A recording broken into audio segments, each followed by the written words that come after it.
Ang sabi sa Biblia ay ang kabayaran ng kasalanan ay kamatayan, ngunit ang kaloob ng Diyos ay buhay na walang hanggan.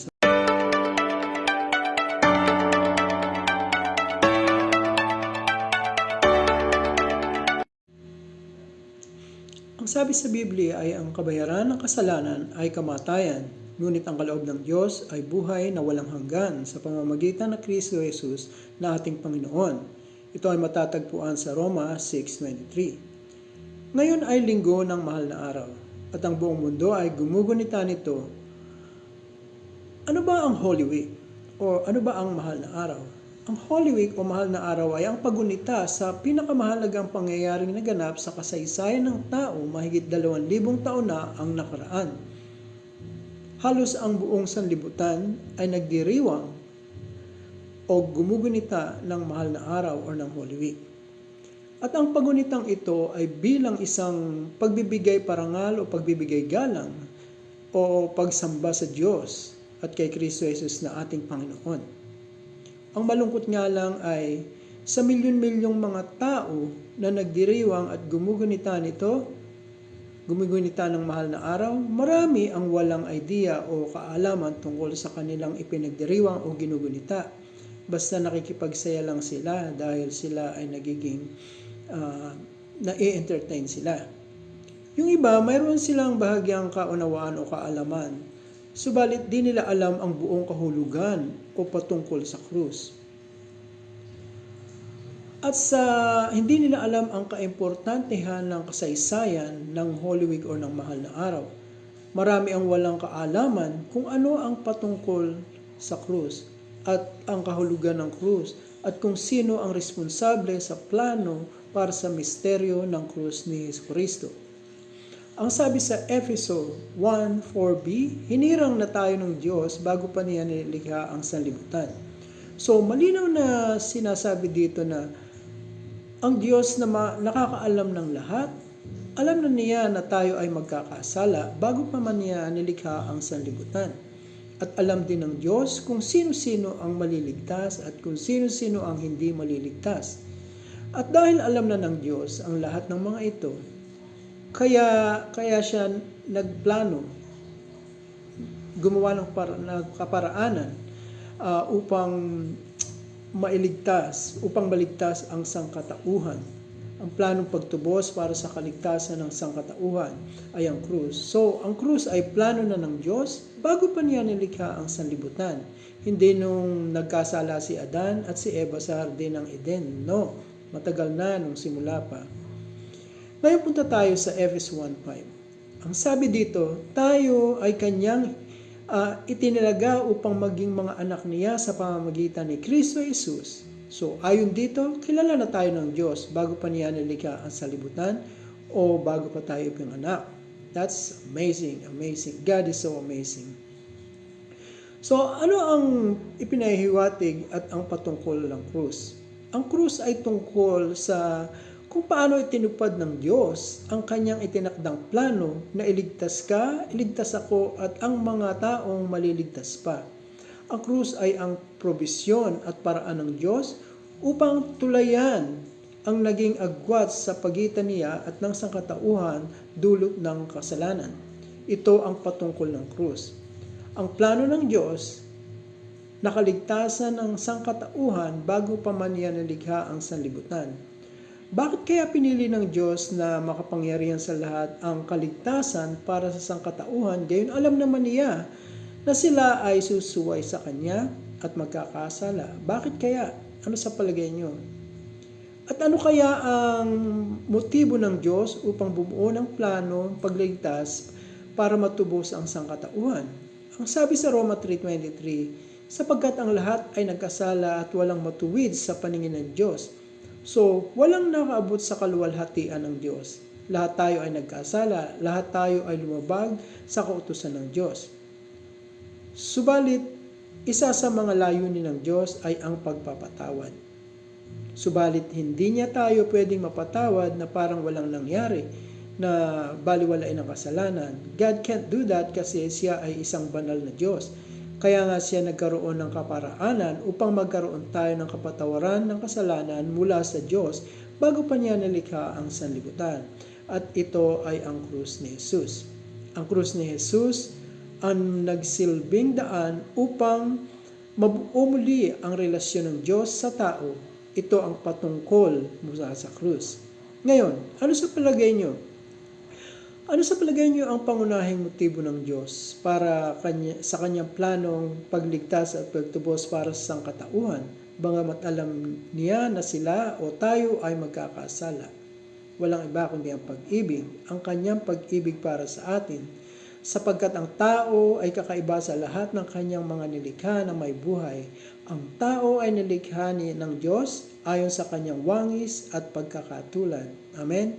Kaya nga sinabi sa 1:3:16, gayon na lamang ang pag-ibig ng Diyos sa sanlibutan. Kaya ibinigay niya ang kanyang bugtong na anak upang ang sinuman ang magtiwala sa kanya ay hindi mapapahamak kundi magkakaroon ng buhay na walang hanggan.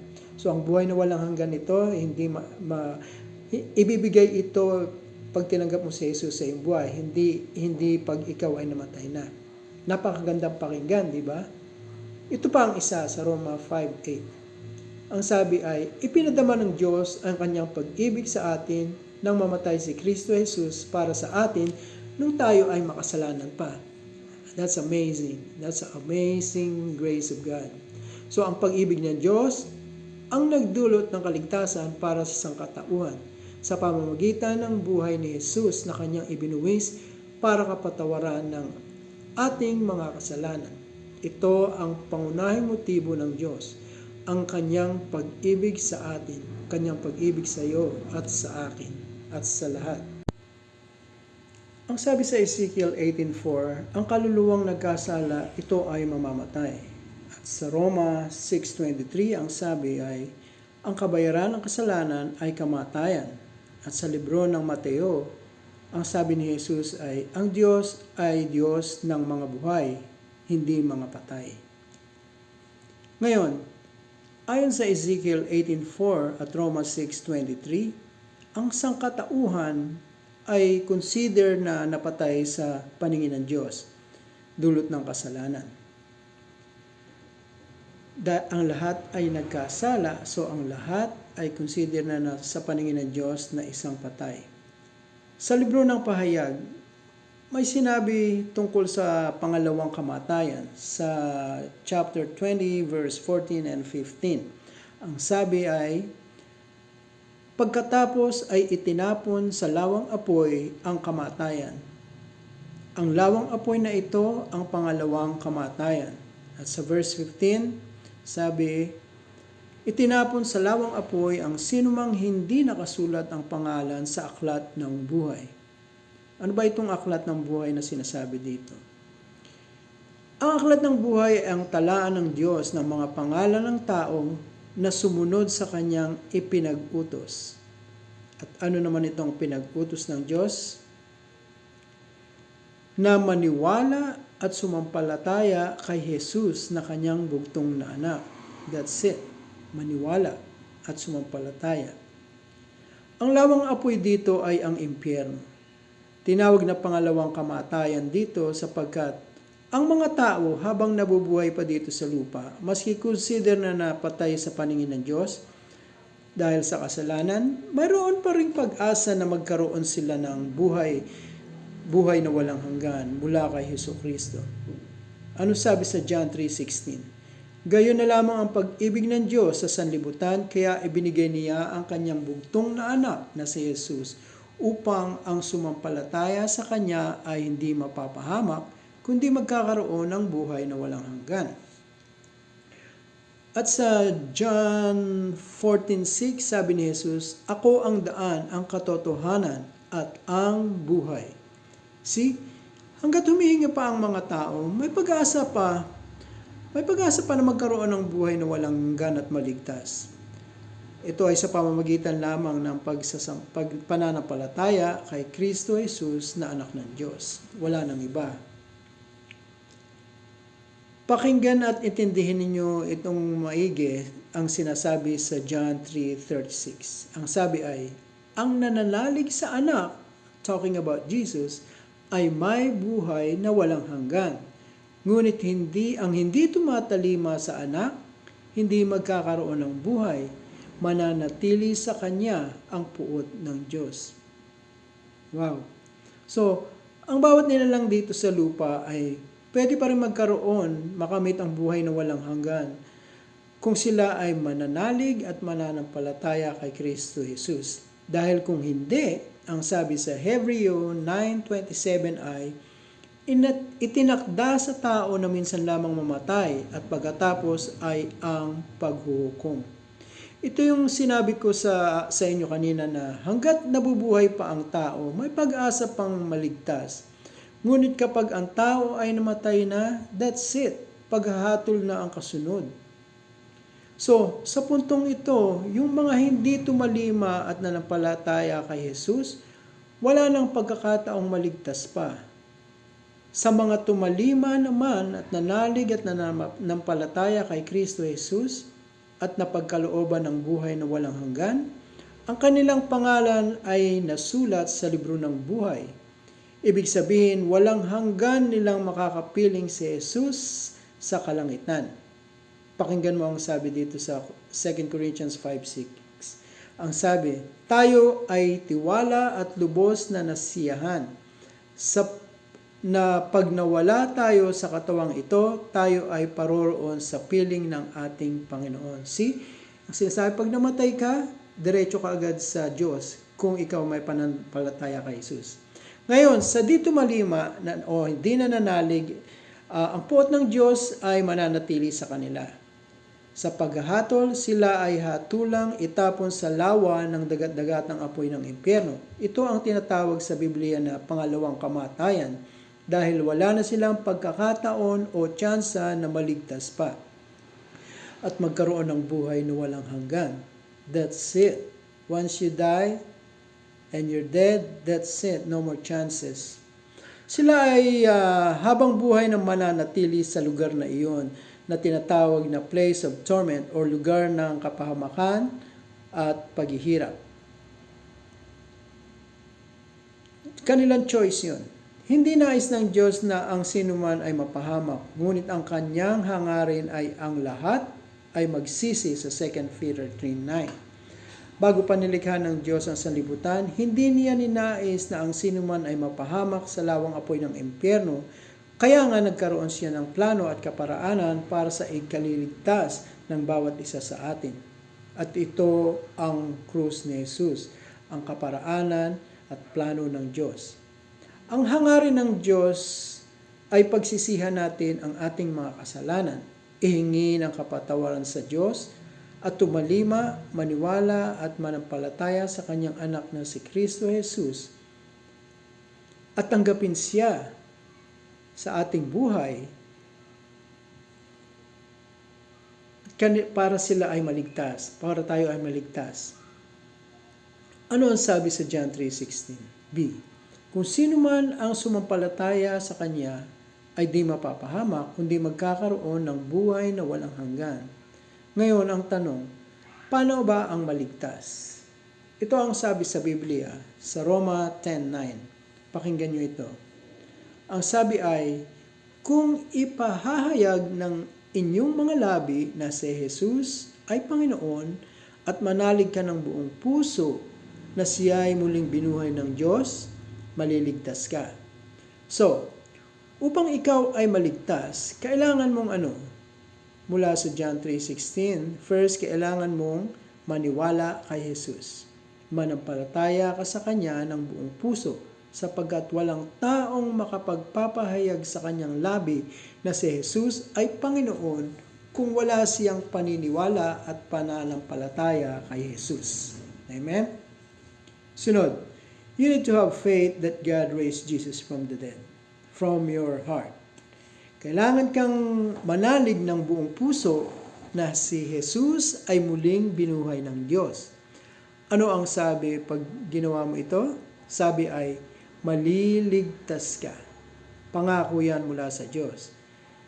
At ang Diyos ay hindi sinungaling. Ito naman ang iyong katiyakan mula sa mismong salita ng Diyos.